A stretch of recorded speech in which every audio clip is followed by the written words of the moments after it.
بسم اللہ الرحمن الرحیم۔ ملک الموت آدمی کی شکل میں موسیٰ علیہ السلام کے پاس بھیجے گئے۔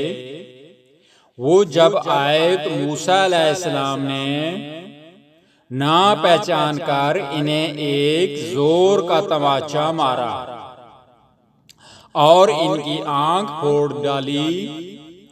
وہ واپس اپنے رب کے حضور میں پہنچے اور عرض کیا کہ یا اللہ، تو نے مجھے ایسے بندے کی طرف بھیجا جو مرنا نہیں چاہتا۔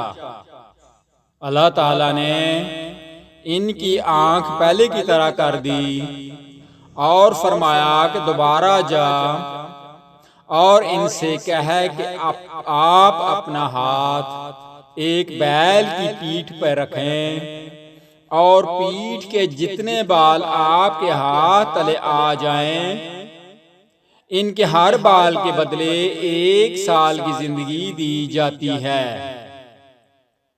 موسیٰ علیہ السلام تک جب اللہ تعالیٰ کا یہ پیغام پہنچا تو آپ نے کہا کہ اے اللہ، پھر کیا ہوگا؟ اللہ تعالیٰ نے فرمایا کہ پھر بھی موت آنی ہے۔ موسیٰ علیہ السلام بولے تو ابھی کیوں نہ آ جائے؟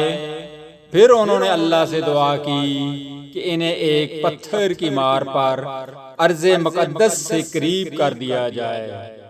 ابو ہریرہ رضی اللہ تعالیٰ عنہ نے بیان کیا کہ نبی کریم صلی اللہ علیہ وآلہ وسلم نے فرمایا کہ اگر میں وہاں ہوتا تو تمہیں ان کی قبر دکھاتا کہ لال ٹیلے کے پاس راستے کے قریب ہے۔ راوی صحیح بخاری حدیث نمبر 1339۔ چینل کو سبسکرائب کر دیا کریں تاکہ آپ تک نبی کریم صلی اللہ علیہ وآلہ وسلم کی اچھی اور پیاری پیاری حدیثیں پہنچ سکیں۔ اللہم صلی علی محمد وعلی آل محمد۔